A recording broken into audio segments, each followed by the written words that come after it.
Baba is push. Baba is move. Baba is float. Baba is wall.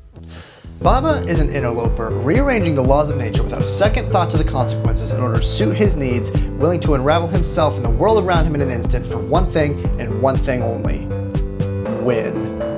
Baba is a rule breaker. Baba is inevitable. Baba is...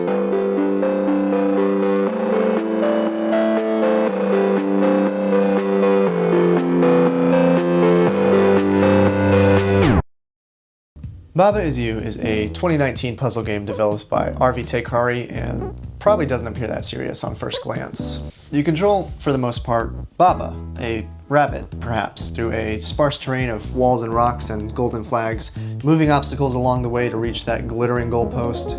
Each level has its own rules, deceptively simple, laying out how games themselves work in case this is your first time holding a controller. Baba is you, wall is stop, rock is push, flag is win.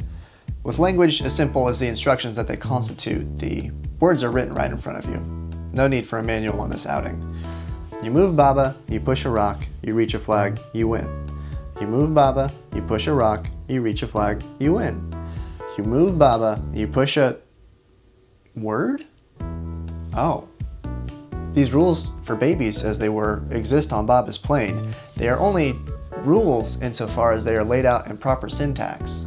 Rock is push until you decide that it's not. Perhaps cut out the middleman and just deem rock win. Well, that's cheating, surely. Growing up in the late 90s and early 2000s, the bones of games were a lot less readily available than they are now. Back in my day, you bought what's called a CD-ROM, or game cartridge, and the instructions came printed on this booklet called paper. Okay, I'm not actually old enough for this bit yet, but if I wanted to cut some corners of, say, Prince of Persia, The Sands of Time, I had maybe two options. Option one, beg my older brother to beat it for me, knowing full well he already beat the last two puzzles. Or option two, beg my dad for some more computer time in hopes that some psychopath visionary had already uploaded a thesis worth of research to NeoSeeker, along with a banger of ASCII art header, of course. Dad, I know I've already spent 60 hours on Pop Tropica this week, but I cannot afford the Brady Games official strategy guide because you let me spend all of my allowance on test tube aliens. What was that thing? That's okay. That's okay. Dad said yes, and much to my delight, Yu-Gi-Oh! FM 2002 has got my back. Cheating, maybe, but did you really expect me to spend weeks testing the 4,800 door permutations in this Lost Woods-ass palace chamber? I just want to get to my princess girlfriend. Oh, Yugi tells me that if I just shut up for a minute, there's an audio cue for when I'm near the right door. That's not me. Puzzle solving in Baba Is You, however, is a little less forward. You get no audio cues or magical sand dagger, and while you can technically rewind time, your sole tools are the words before you. You learn the language, you undo the world, you reach your goal. You'll quickly find that no amount of rock reorganization will get you to that flag. A wall is in the way. But what's a wall if not a chain of flags? And what are you if not a rock? There are scant few limitations to what Baba will eagerly redefine, reconstitute beyond the simple limitations of the English syntax loosely and the words you are given. And baby, the words keep coming. Is, we get, but and? Not? What do those mean? Those mean that things get complicated and quick. The first level of a new area may give you a big ol' handhold to show you the implications of a new word and its place in the world, but then it's off to the races. Baba Is You and weak decrees that touching anything will have you instantaneously obliterate. Yes, that's a puzzle solving mechanism. Baba Is You and float dictates that you now hover on a plane above most objects. There's layers to this shit. Baba Is You and not hot. That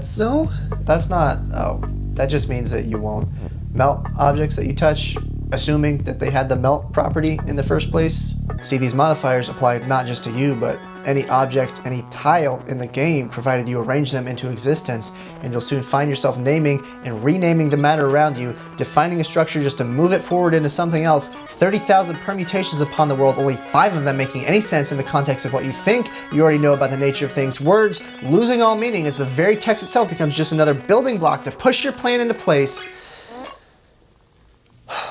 Baba Is You is not the first game to give me too much power. A decade prior, in 2009, Fifth Cell released Scribblenauts for the Nintendo DS, a title which places you in the shoes of Maxwell, the boy with the magical notebook. In said book, you write what you want, and it comes to life. Dream up whatever you can fathom, bring it forth, and reach the goal. In this case, a starlight. And being 13 or so, you have some fun with it. Summon a gun, because gun funny, glue it to a shark, have it fight a T-Rex, you get the idea. But Maxwell's Starlight and Baba's flag are one and the same. Shiny object over there, go and get it. Method's irrelevant. And, once again, word got around that corners could be cut. For any level where the Starlight is on screen, which is like half of them, don't bother assessing the situation. Look not upon the landscape, lift nary a finger, for you can summon a pair of handcuffs, link one end to the goal, the other to a vending machine, of course, and drop the whole bundle right into your lap. Bing, bang, boom. See, the solution is also funny, but boy does it get old quick. And it's not like the levels of Scribblenauts are particularly hard for someone with a high IQ like myself, but when I know that every resolution is just a pair of handcuffs away, the land in between seems a lot less enticing. Cheating, sure, but who are we cheating here? You would think with the ability to hot swap the laws of nature, Baba Is You would have some similarly reliable exploits for when the going gets tough. A common complaint levied against the game is that it gets too difficult, too fast. And there's some truth to this even for an avid consumer of puzzle games, and need I remind you, a high IQ individual. To its credit, the overworld isn't strictly linear, but branching, often giving you the chance to leave multiple levels to return to later while you attempt something else. But I still find myself jumping back into half a dozen or so bookended pathways and immediately saying, oh yeah, fuck this one, before finally and frustratingly settling on one that seems least offensive, only to still struggle for an hour and get nowhere. But this game is so emphatically made for me, it's ridiculous. At least 4 of the sacred pillars that enrapture my brain hold this puppy afloat, and it has way more to offer than meets the eye. I've seen it. When you beat enough levels to clear 3 areas, a tough but not insurmountable feat, you unlock a stage titled A Way Out? Level finale, the header reads, despite most of your map still being unexplored. Dare to drop in now, and you're met with some sort of back alley maze of words and obstacles you've never encountered, and a required chain of events leagues ahead of what you've tackled so far. Best come back to this branch later. But the necessary pieces are laid out before you. The writing's on the wall. If you decide, as I did, to grind out the order of operations anyway, you the maze, push the forward with the help of who's don't worry about him. You turn the into destroy the and deem the not as win, but as the words. A sequence plays, and then credits roll. Oh. Bummer. You return to the main menu, but the groovy chip tune that once accompanied your mode select is gone, and only a hollow wind across an empty plain sighs out from the speakers. This is the same hollow wind you've been met with any time you were unlucky enough to push yourself out of existence. Oh, I think Arvi's onto something here. Push on a little further, complete more stages, and you become... Oh, Arvi's cooking. Press on further still, and... well, I don't know, because I haven't gotten that far. But I'm led to believe it's pretty rad. And yet, I find myself just as hopelessly stuck as I was 7 stages ago, as I was 7 years ago when I put this game down. Back to the forum boards we go. And that's cheating, yeah, but who the hell is Arvi Teikari to tell me that I don't get to reap the fruits of his finale without sewing my head against a brick wall while dancing around aimlessly in his garden of vocabulary? I mean, he did make the game, I guess. I'm not going to pretend that I'm some video game purist, even now. I don't think you have to suffer alone through a problem in order to glean the most satisfaction or deservedness from its solution. I looked up how to solve this puzzle in The Witness. I looked up how to solve this puzzle in The Talos Principle. I should have looked up story spoilers for Road to Gehenna when I was at an impasse because I screwed myself out of seeing the story at all somehow. That's besides the point.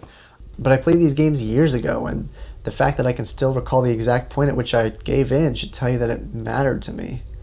That choosing to look up the answers was an admission that I wanted to marvel at what might stand on the other side of that wall, but that I didn't have the chops to scale it. I don't think Arvi will take it personally if I look up the solution to crumbling floor, but I will. I think the more that I allow myself to take the easy way out, the more and more I'll diminish what payout I might have received otherwise. I want to see what this game has to say, but I also want to know that I reached the summit because I worked hard, not because Yu-Gi-Oh! FM 2002 carried me step by step. The cutscene there is still going to be the same, but what do I care about Baba's conclusion if I don't spend my own time in his world? I don't want to reach win at all costs. I want to reach win on Baba's terms, tinkering away with the tools he's given. I think I'll stay with him a little while longer. Baba is not a rule breaker. Baba is not inevitable. Baba is me.